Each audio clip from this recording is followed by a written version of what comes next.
Hello students, ಈ ವಿಡಿಯೋದಲ್ಲಿ ನಾವು ಹಾಸ್ಟೆಲ್ ಅಪ್ಲಿಕೇಶನ್ಗೆ ಸಂಬಂಧಪಟ್ಟಂತಹ ಇನ್ಫಾರ್ಮೇಷನನ್ನು ತಿಳ್ಕೊತಾ ಹೋಗೋಣ. ವಿಡಿಯೋವನ್ನು ಸ್ಟಾರ್ಟ್ ಮಾಡ್ತೀನಿ. ಅದಕ್ಕಿಂತ ಮೊದಲು ಲೈಕ್ ಮಾಡಿ ಮತ್ತು ತಪ್ಪದೆ ಸಬ್ಸ್ಕ್ರೈಬ್ ಮಾಡ್ಕೊಳ್ಳಿ. ಈಗ ನಾವು ಇನ್ಫಾರ್ಮೇಷನನ್ನು ತಿಳ್ಕೊತಾ ಹೋಗೋಣ.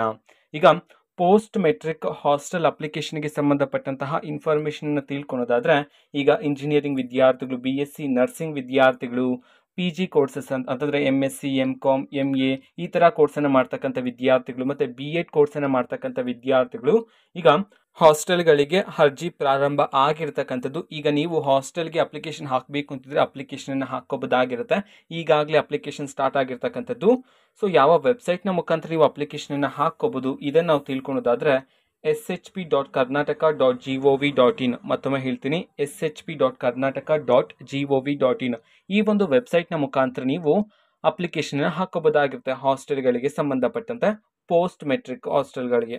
ಓಕೆನಾ? ಸೊ ಈಗ ಅಪ್ಲಿಕೇಶನ್ ಹಾಕೋದಕ್ಕೆ ಲಾಸ್ಟ್ ಡೇಟ್ ಯಾವಾಗ ಇದನ್ನ ನಾವು ತಿಳ್ಕೊಳೋದಾದ್ರೆ, ಇದೇ ತಿಂಗಳು ಅಕ್ಟೋಬರ್ 30, 2024 ಲಾಸ್ಟ್ ಡೇಟ್ ಆಗಿರುತ್ತೆ ಹಾಸ್ಟೆಲ್ಗಳಿಗೆ ಅಪ್ಲಿಕೇಶನ್ ಅನ್ನು ಹಾಕೋದಕ್ಕೆ. ಓಕೆನಾ? ಅಪ್ಲಿಕೇಶನ್ ಹಾಕಿದ ನಂತರ ಸೆಲೆಕ್ಟೆಡ್ ಕ್ಯಾಂಡಿಡೇಟ್ ಲಿಸ್ಟನ್ನು ಬಿಡುಗಡೆ ಮಾಡ್ತಾರೆ.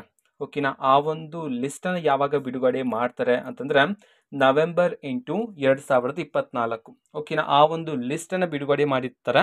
ಆ ಒಂದು ಲಿಸ್ಟಲ್ಲಿ ನಿಮ್ಮ ನೇಮ್ ಇದ್ದರೆ, ಸೊ ನೀವು ಹಾಸ್ಟೆಲ್ಗೆ ಹೋಗಿ ಅಡ್ಮಿಷನ್ ಆಗೋದಕ್ಕೆ ಲಾಸ್ಟ್ ಡೇಟ್ ಬಂದುಬಿಟ್ಟು ನವೆಂಬರ್ 11, 2024 ಆಗಿರುತ್ತೆ.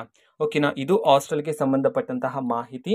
ಸೊ ಇದು ಇವತ್ತಿನ ಒಂದು ವಿಡಿಯೋ. ಮತ್ತೀಗ ನಾವು ಟೆಲಿಗ್ರಾಮ್, ಇನ್ಸ್ಟಾಗ್ರಾಮ್ ಮತ್ತು ಫೇಸ್ಬುಕ್ಕಲ್ಲೂ ಸಹ ಈಗ ವಿಡಿಯೋಸ್ಗಳನ್ನು ಅಪ್ಲೋಡ್ ಮಾಡ್ತಿದ್ದೀವಿ. ಲಿಂಕ್ಸ್ಗಳನ್ನು ಡಿಸ್ಕ್ರಿಪ್ಷನ್ ಬಾಕ್ಸಲ್ಲಿ ಕೊಟ್ಟಿರ್ತೀನಿ, ಕ್ಲಿಕ್ ಮಾಡಿಬಿಟ್ಟು ಫಾಲೋ ಮಾಡಿ. ವಿಡಿಯೋಸ್ಗಳನ್ನು ರೆಗ್ಯುಲರ್ಗೆ ಅಪ್ಲೋಡ್ ಮಾಡ್ತಿದ್ದೀವಿ. ಜೊತೆಗೆ ಬೇರೆ ಡೌಟ್ಸ್ ಇದ್ದರೆ ಕಮೆಂಟ್ ಮಾಡಿ ತಿಳಿಸಿ. ಮತ್ತು ವಿಡಿಯೋ ಇಷ್ಟ ಆಗಿದ್ದರೆ ನಿಮ್ಮ ಫ್ರೆಂಡ್ಸ್ಗೂ ಸಹ ವಿಡಿಯೋವನ್ನು ಶೇರ್ ಮಾಡಿ. All the best. Thanks for watching. Call the best. Thank you. Bye.